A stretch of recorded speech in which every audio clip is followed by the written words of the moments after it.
इस वक्त मैं मौजूद हूं अलवर के तिजारा इलाके में। तिजारा विधानसभा सीट इस वक्त हॉट सीट बना हुआ है। हॉट सीट इस लिहाज से क्योंकि बीजेपी ने अपनी पहली ही सूची में अलवर के सांसद बाबा बालकनाथ को यहां से चुनाव मैदान में उतार दिया और कांग्रेस को उनकी तोड़ निकालने के लिए 5 सूची तक का इंतजार करना पड़ा और कांग्रेस ने देर से ही सही इमरान खान को यहां से प्रत्याशी बनाया है।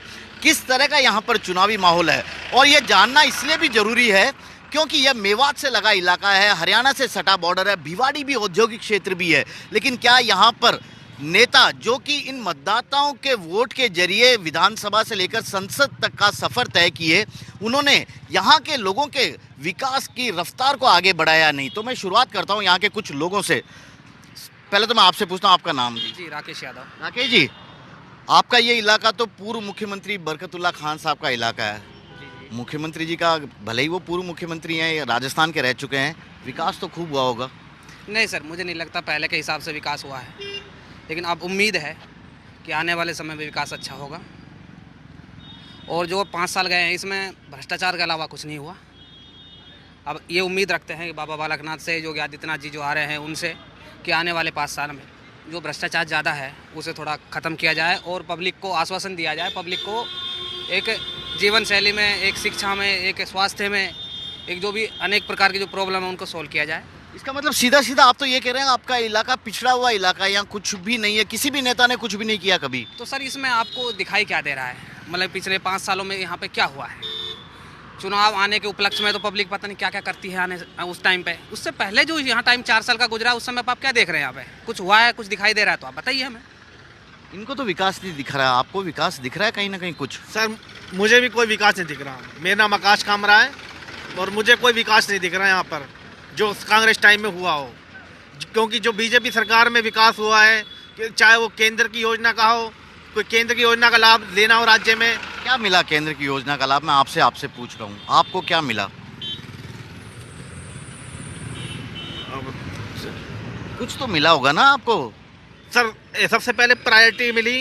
पहले जहाँ मुंबई हमले होते थे, कहीं जयपुर में हमले होते थे, पुणे बेकरी में हमले होते थे, उनसे हमें सिक्योरिटी मिली है।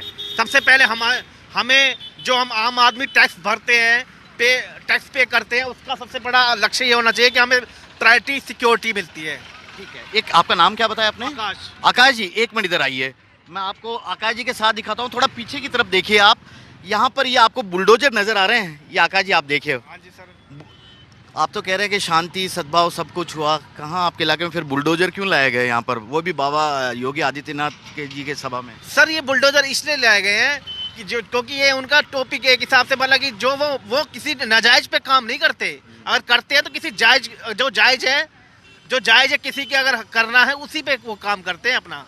नाजायज पे कुछ नहीं होगा। ठीक है। कुछ तो हुआ होगा आपके इलाके में कभी? जी बीजेपी की राज में तो पिछली योजना में बहुत कुछ हुआ। क्या हुआ मैं आपसे पूछ रहा हूँ। जैसे रोड का, सड़क का और भी वैसे भी बहुत कुछ निर्माण अच्छा कार्य हुआ था वसुंधरा जी के राज्य में। और अब जैसे गहलोत आया है कांग्रेस राज्य में, मतलब 4 साल, चौथी 5वीं साल चल रही है, तो 4 सालों से यहाँ पर मतलब बहुत कम। ये एक बताइए, बाबा बालकनाथ तो अलवर के सांसद भी रहे हैं, क्या कभी इस इलाके में 5 साल में आए? सच बताना। नहीं जी, नहीं आए। बाबा तो नहीं आए, लेकिन अब अगर बाबा ने एमएलए की टिकट मिली है और अगर बाबा जीत जाएंगे तो मतलब हमें उम्मीद है कि मतलब हमारे तिजारा में, अलवर में, मतलब राजस्थान में अच्छा कार्य करेंगे। ये अलवर के लोग हैं। मैं कुछ और इलाके में जाके कुछ और लोगों से बातचीत करता हूँ कि माहौल क्या है, क्योंकि हॉट सीट है। अगर आपको हमारा ये वीडियो पसंद आया हो तो इसे लाइक और शेयर जरूर करें और हाँ, हमें सब्सक्राइब और फॉलो